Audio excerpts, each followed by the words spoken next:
Hello everyone.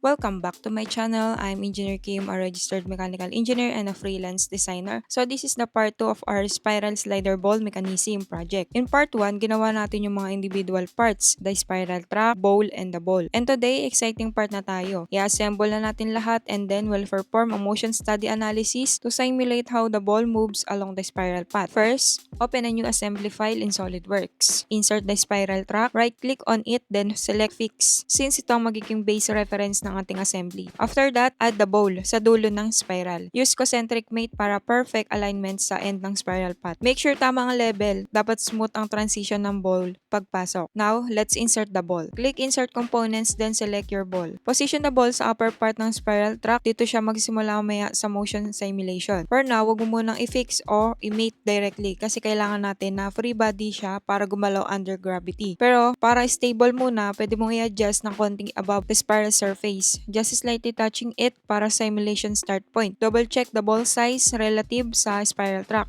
Kung masyadong malaki or maliit, pwede mong i-edit sa part file to make sure sakto ang fit. And for alignment check naman, rotate your view and check alignment from top and side view. Use interference detection sa evaluate tab para siguradong walang overlap with the ball and track. Kung may contact na sobrang dikit, adjust position a bit. Kailangan may small clearance para realistic ang rolling motion. Next, setting up motion study. Let's perform the motion study analysis. Go to the bottom of the screen and click motion study 1. Change the type to motion analysis. First, apply gravity. Select the downward directions, usually negative y-axis. Then click contact, choose both the ball and the spiral track surface. So basically, habang bumababa ang ball, nagko-convert siya ng potential energy to kinetic energy. The spiral track provides the guiding force and friction controls the speed. This motion study helps us visualize kung functional bang design bago tayo mag-fabricate sa real setup.